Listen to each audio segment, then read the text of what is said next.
What's going on, guys? Welcome to Mattie Creates. As you can see, we got 4 different clays sitting in front of us. We got SuperSculpey, we got Chavant NSP, we got Monster Clay, and we have Das Clay.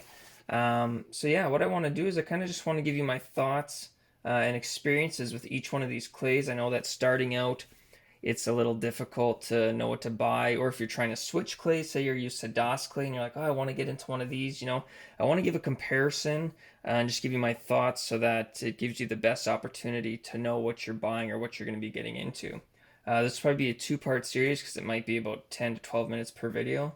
But yeah, let's get that started. If you guys like this, please subscribe, give it a like. Hopefully my voice doesn't go because I am starting to get a little sick. But yeah, let's do this. What's up, guys? All right. So we're going to be starting off with Das Clay here. You can tell I was already playing with it. I got it all over my fingers. I'll pull some out here.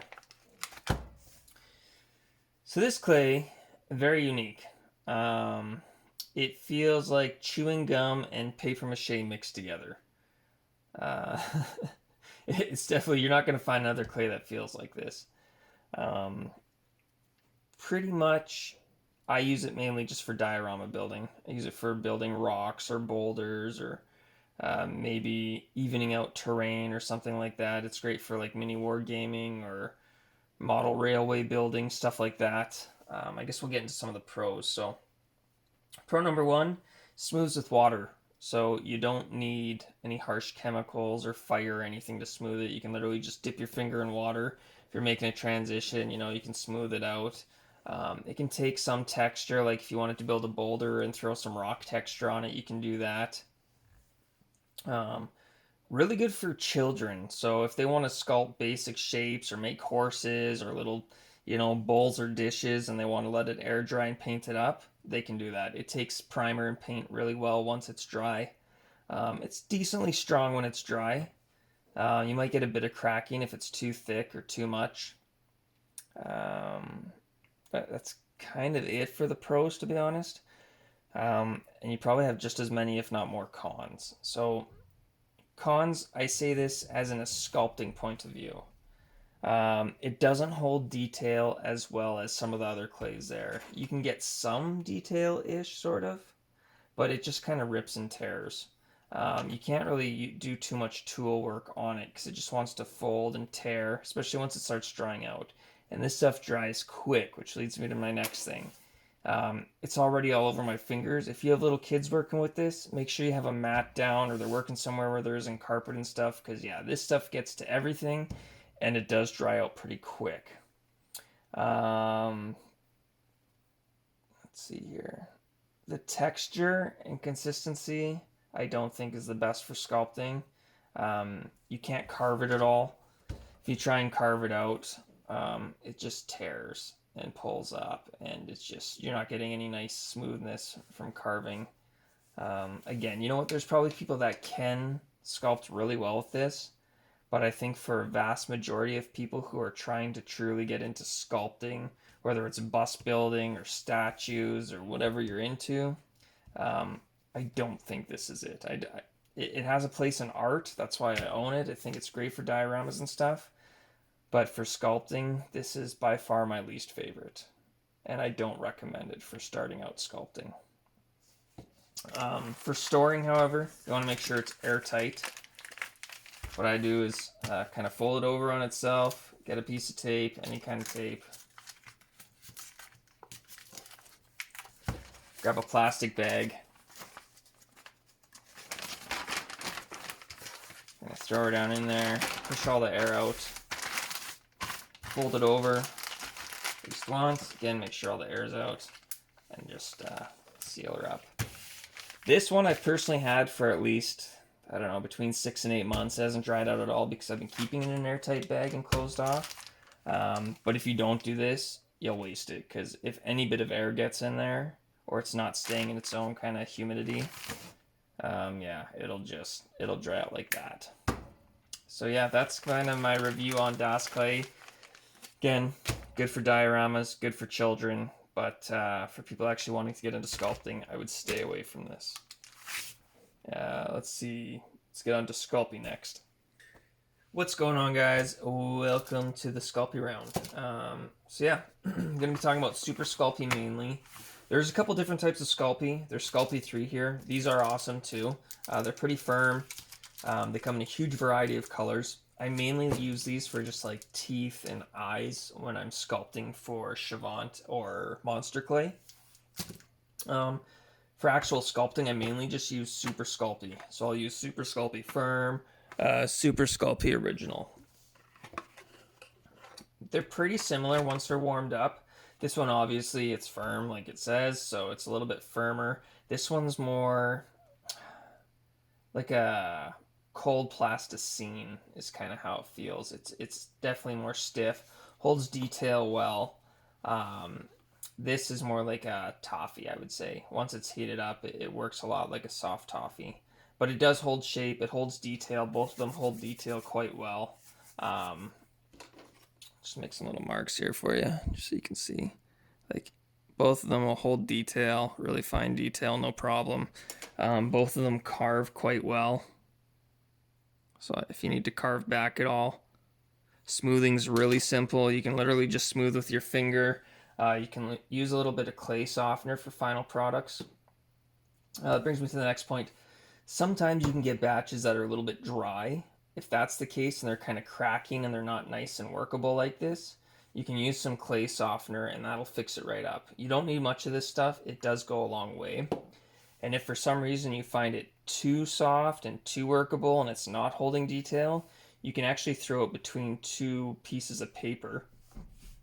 Put it between the paper, put a weight on it, and it'll wick out some of the oils. You can see here on both packs, there's a little bit of a color I'm not sure if you can see that. Yeah, some of these color variants there, that's actually just the oil wicking into that.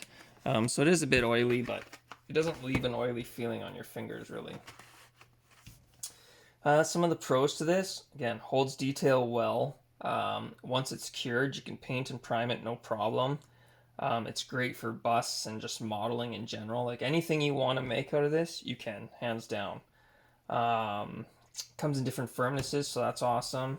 Some people even mix these together to make like a medium firmness, which I've done and it works great. And yeah, lots of colors when you're getting into the Sculpey 3s. They have a huge variety of colors. A lot of people that do the mini food sculpting use these guys more so than these ones. Does it have cons? Yeah, it does. The number one con, price. 1 pound of this stuff is like, I don't know, 24, 25 bucks for me. But I get it from Michael's with a coupon, so I think I can get it for like 17 or 18. It's, again, I mean, it's worth it. It's great stuff. It is a polymer-based clay, so it's plastic, essentially. Once you get it shaped to however you want, on whatever you want, you throw it in the oven at 275, and yeah, it bakes into like a nice hard rubbery plastic. Has a little bit of flex. It probably can shatter. I've never had it shatter on me. Because it's so expensive though, you want to use armatures. Now you can get armature wire, stuff like this, to wrap up around tin foil and build your bulk of it out of that, and then just kind of smooth on your clay and do the fine detail. You can build it solid out of this, but you want to do it in stages. You don't really want to bake it too much thicker than that at a time. So you can sculpt onto your armature and then throw it in the oven, bake it, let it cool down a bit, and then keep sculpting on it and build out your sculpt. If you bake too thick, it will crack. And that's a con there, is if you're not doing it right, or if you're baking too thick, you can get cracking. So that's just something to keep in mind on. Sorry. Let's see. Some people use a roller because it can be firm, so this one's kind of been worked a little bit. If it's too firm, you'll want to use a clay or a dough roller, pretty much a pasta machine is what it is. And you see how it kind of breaks apart and it's just not nice and workable. Well, you can use a little bit of clay softener, or you can just run it through a clay machine or a pasta machine a couple times at different thicknesses to get it worked down. Once you start working this though in your hand, it will become like more like this. Again, I don't take big pieces because it's pretty hard on your fingers. I would only work a piece like this, maybe that together, and just kind of get it warm. You can even hold it in your hands a little bit. But yeah, it does take a bit to get warmed up. It is very stiff and firm. But once it gets going, it's awesome stuff.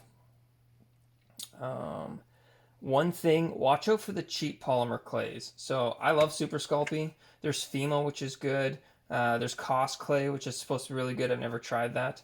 But if you go on Amazon, you'll see these links for like 50 different colors of clay for $20.